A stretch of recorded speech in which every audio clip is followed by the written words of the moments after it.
Los misioneros hijos del Inmaculado Corazón de María, los misioneros claretianos, tienen el orgullo, la satisfacción, el gozo de haber recibido en Colombia, en Venezuela, a tantos sacerdotes españoles que han entregado su vida en estos países.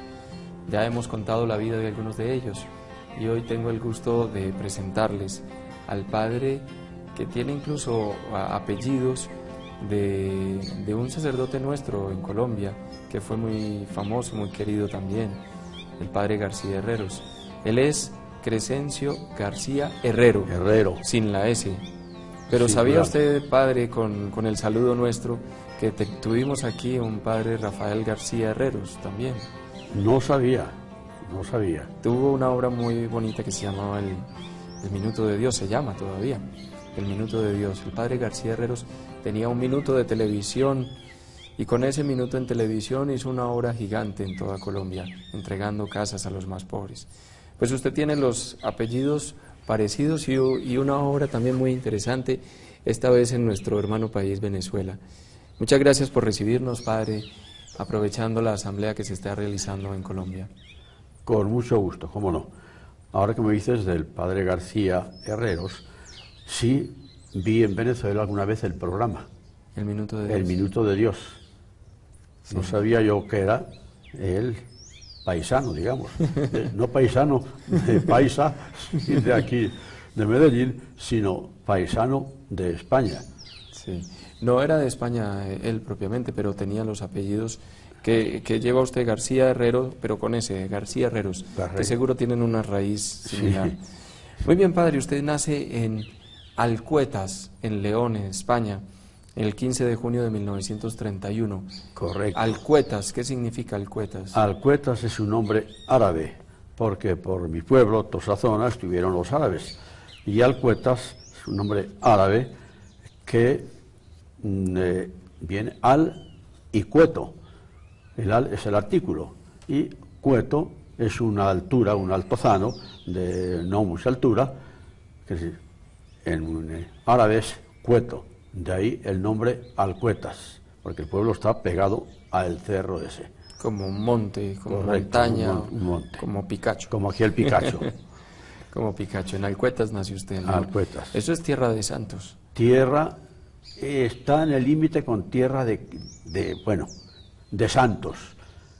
La tierra de Santa Teresa, San Juan de la Cruz, Fray Luis de León, y figura enorme. Algunos otros, también famoso, el Padre Isla, que tiene algunas obras literarias pues interesantes, son de esa zona. Y ahora San Crescencio García Herrero. Hay alguno que se adelantó, alguno que se adelantó ya, pero que no, creo que no era de esa zona donde estoy yo, zona de León, el sur de León, limitando con la tierra de Campos, que está en Valladolid. Una tierra hermosa, ¿no? Pues sí, aunque para algunos, pues no es tan hermosa. ¿Por qué? Porque es una parte muy árida. Es árido, sí. No se encuentra prácticamente arbolado. Sin embargo, Unamuno decía que le encantaba Castilla y León, por eso precisamente la tierra esa, que es un poco dura, quizás, y por eso se han formado esos hombres ahí adultos, entregados a la lucha, al tesón, realmente, de las obras interesantes. ¿Cómo son los castellanos? Los castellanos son abiertos, no están retraídos como en otras partes, son más bien abiertos, aunque son un poco adultos, pero sí son, y no les importa a cualquier sacrificio. Sí, quieren hacer el sacrificio que sí. sea necesario. Así lo ha hecho usted, padre. Bueno. ¿Recuerda a Prisciliana y recuerda a Marciano, sus padres? Los padres campesinos de una raigambre campesina fuerte, trabajadores, que criaron 5 hijos con las penurias que había entonces en el campo, pero se sacaron a todos adelante y ahí estamos, aunque el único sacerdote religioso soy yo, que la vocación al sacerdocio me vino desde un muchachito prácticamente, a los 12 años, ya estaba yo con esa ilusión del sacerdocio. ¿Y cómo llegué a los claretianos?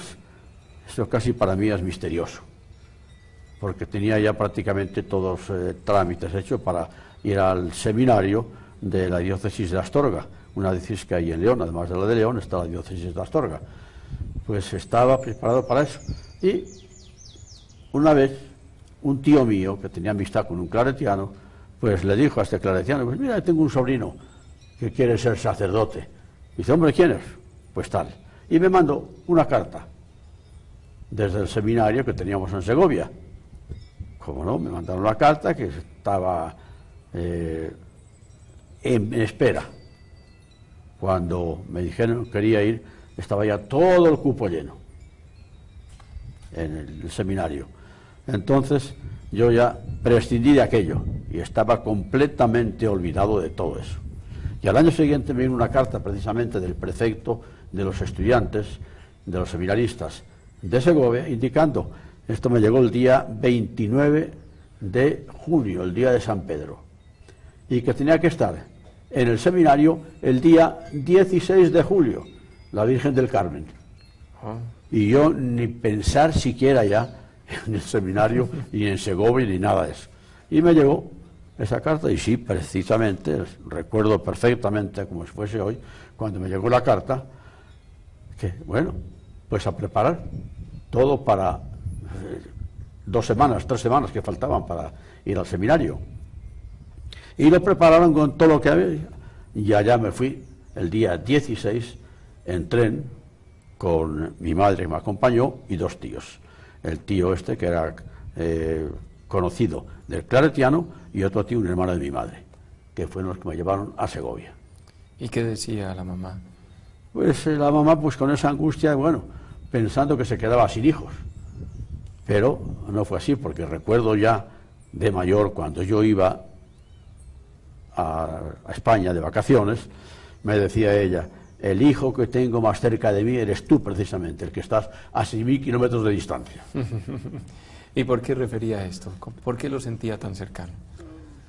¿Por qué? Pues lógicamente una madre está presente, siempre tiene presentes a los hijos, y quizás al que está lejos es el que más presente lo tiene, porque desea esa cercanía y poder, pues como los demás, tocarlo, abrazarlo, besarlo, el cariño de madre. ¿Y se sentía feliz de que tuviera un hijo sacerdote? Cómo no, ella sí, feliz. Y el día que dejé la primera misa en el pueblo, bueno, aquello fue un acontecimiento. Ellos, la alegría. Estaba y el papá también. El papá, como no, orgulloso ante todo el pueblo de tener un hijo sacerdote, porque prácticamente era de la generación aquella que vivía en mi pueblo, era el único sacerdote, no había habido ninguno más. ¿Ah, verdad? Había habido otro, digamos, pero ya el pueblo no tenía recuerdo de él ninguno. Su primera misa ya en... La primera misa, yo me ordené de sacerdote el día 25 de julio, el día de Santiago,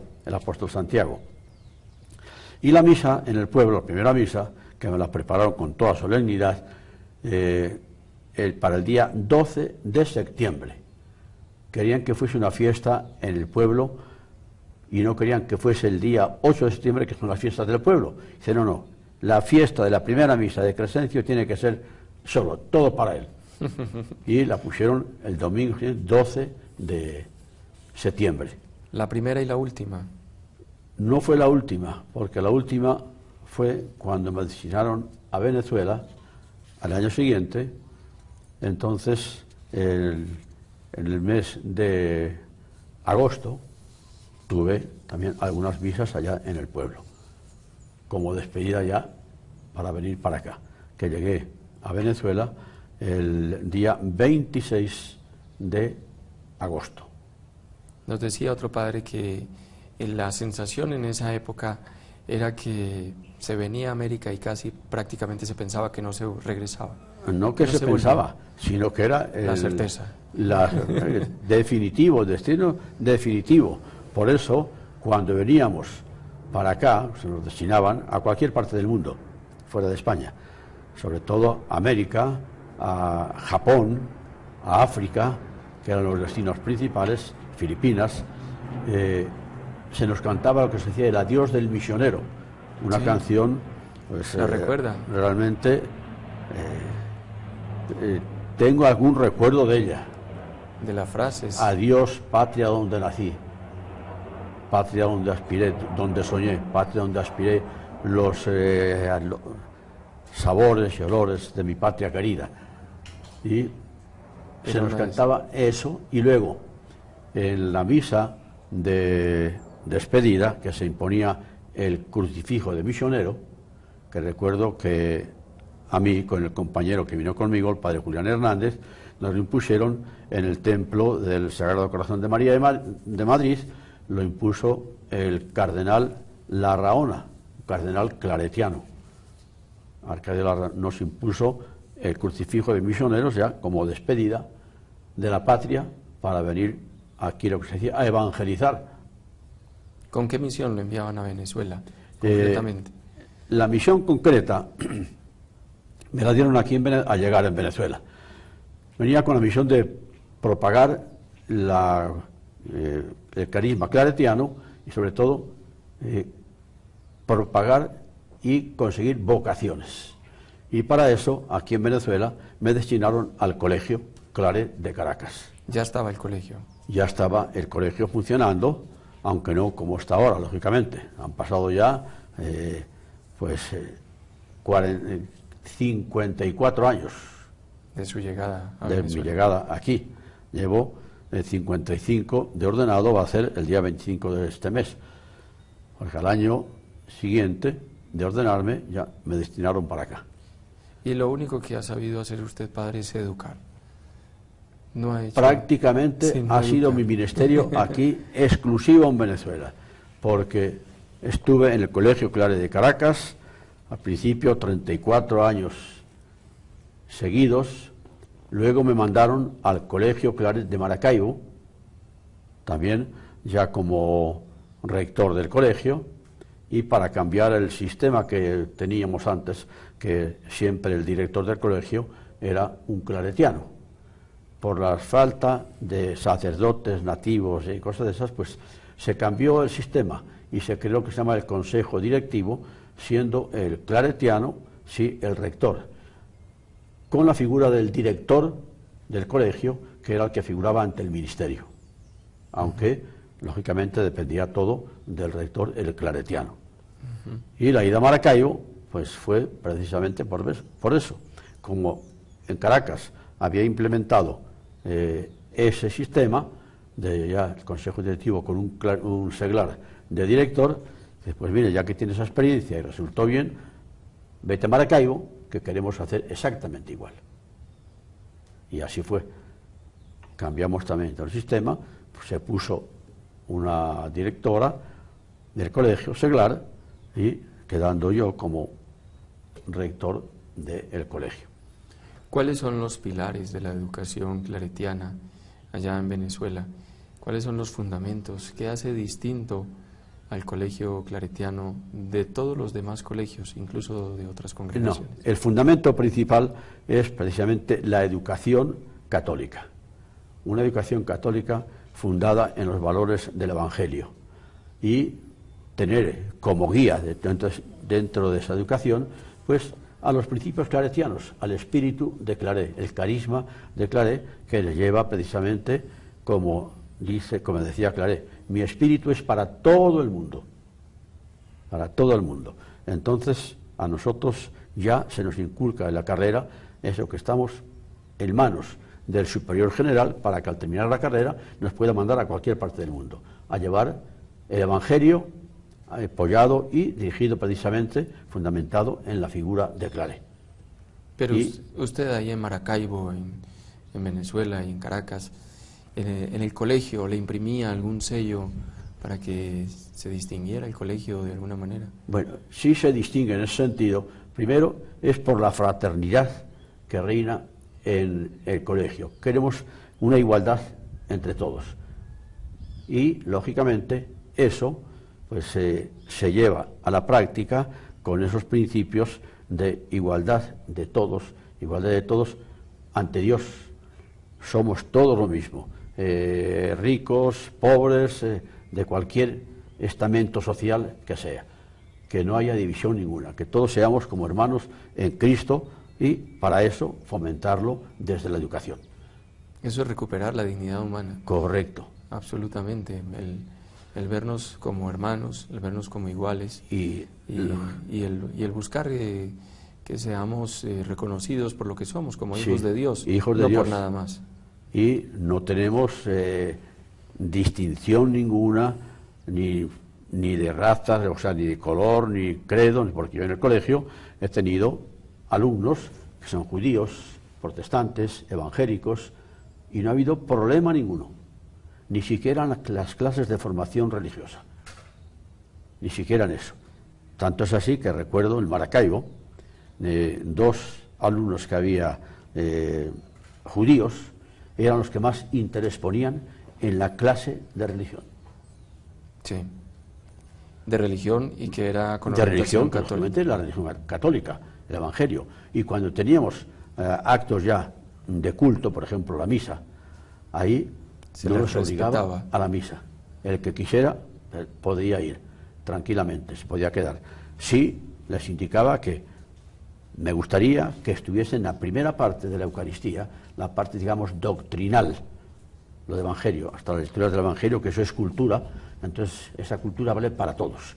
Como yo me intereso por una cultura también judía o protestante, ¿verdad?, conocer todo eso, pues que esos alumnos judíos conociesen también lo católico. Que estuvieran en la liturgia de la palabra. Correcto, en la liturgia de la palabra. Ahora, ya una vez que llegaba el ofertorio y lo sacrificial, la Eucaristía, la consagración, yo les decía al terminar la homilía o la explicación que diese yo, o si era compartida, pues lo que decían los compañeros, pues ya podían irse ellos. Y se quedaban. Los judíos todos se quedaban. Hasta el final. Sí, algunos sí evangélicos, sobre todo estos, ¿cómo se llaman? Pues protestantes. Sí, protestantes, eso, algunos se salían, no todos. Pero se sí, respetaba su culto. Porque se respetaba tranquilamente. Va a Maracaibo y luego tengo yo aquí Alto Atillo. Alto Atillo es el Colegio Claré, de Caracas. Que es el de Caracas. Es lo mismo, porque el Colegio Claré se fundó en dos caminos. El Colegio Claré se fundó en los dos caminos en el año 1954. Y luego, por circunstancias especiales de tráfico que había en la zona esa, en un radio de, que te diré yo, 300 metros, no llegaba a 1 kilómetro, ni mucho menos, y el que más, 500 metros. En ese radio había una población estudiantil de 8.000 alumnos, porque estaba Colegio Claré, María Inmaculada, Madre Emilia, Esteban Gil Borges, Técnica Claré, Técnica Don Bosco. Como un clúster educativo ahí. Sí, todos los centros educativos, y precisamente se juntaban todos a la hora de la salida de la entrada, venían a confluir precisamente en la calle que pasaba por delante del Claré. Ya había momentos en que no se podía dar clase, sobre todo a mediodía, por el conglomerado del ruido, y buscamos dónde poder marchar de allá.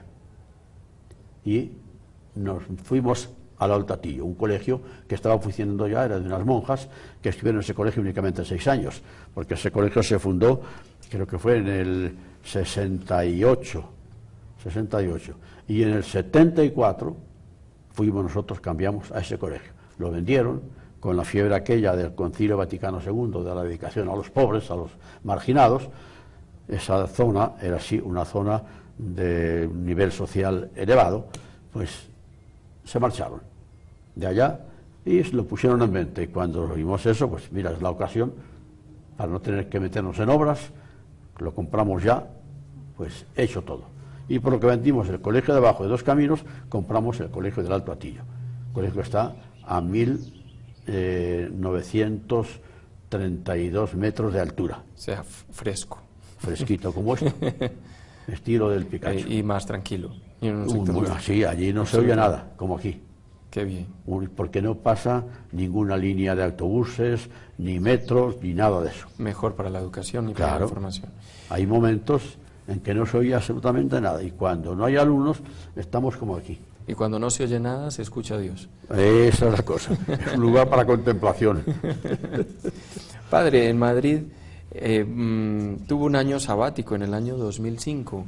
Un año sabático tomó usted. Sí. ¿Por qué toma ese año sabático y en qué lo aprovecha? Ese año sabático nos daban, lógicamente, después de llevar aquí tanto tiempo, ya un año de descanso, porque la educación agota. Muchísimo. La educación agota, y más ahora, porque yo noto la diferencia de cuando llegué en el 60, cuando llegué ahora, la juventud ha cambiado como ha cambiado la sociedad. El respeto en la juventud, las circunstancias que viven sociales, y sobre todo ahora en Caracas, con toda la problemática social que tenemos, pues lógicamente es demoledor para la educación. Y el joven es otro estilo, mucho más liberal, no quiere imposición de ninguna clase, todo según le vaya a él bien, y a veces hasta con irrespeto. A veces. Gracias a Dios, pues yo en el colegio no he vivido esa problemática, primero, precisamente pues por la educación que llevamos, que impartimos, de respeto y la dignidad humana, respetando los derechos de los demás. Y eso mismo ya, pues, el muchacho, cuando está en tercer año de bachillerato, ya a los 15, 16 años, 17 y 18, que es a la edad que terminan los bachilleres para ingresar a la universidad, el muchacho es rebelde. Pero casi que por naturaleza. Sabiendo llevar, pues no hay mayor problema. Entonces toma un año de descanso. ¿Cómo? Toma un año de descanso en Madrid. Correcto. Entonces me da ese año de descanso a Madrid y yo lo dediqué precisamente a prepararme, ya más que en asignaturas del pensum educativo, en formación religiosa, en teología y pastoral. Y acudí precisamente al Instituto de Educaciones Superiores León XIII a preparar mucho mejor eso para impartir educación religiosa, seguir impartiendo religiosa en el colegio. Qué maravilla. Padre, ¿qué le agradece a la vida, qué le agradece al Señor de estos casi, no sé, 55 años ya? Bueno, agradecer al Señor, lógicamente, primero la vocación, porque estoy contento y satisfecho, y como he dicho algunas veces, mira, si naciese otra vez, creo que me dedicaría a lo mismo, seguiría esa vocación, añadiría a lo mejor otra, a la vez de sacerdote, médico. Sí. ¿Por qué? ¿Por qué? Porque yo creo que se complementan. ¿En qué sentido? Y lo he visto, sobre todo cuando estuve en Maracaibo, que tenía en Maracaibo la misa de 12 en la parroquia Claret, que era la misa más concurrida. Y claro, antes pues me sentaba en el confesionario y noté realmente la cantidad de gente que se iba a confesar, y profesionales. Y algunos médicos. Y me daba cuenta realmente que el médico y el sacerdote van unidos. ¿Por qué? Recuerdo de una doctora que, claro, me fue a consultar cosas ya de genética, como si el cura supiese todo lo habido por haber. Y le recuerdo que le dije, mire, lamento mucho, pero eso que me está preguntando ahora, no puedo contestarle así perfectamente, y me gustaría darle una solución correcta y no equivocada.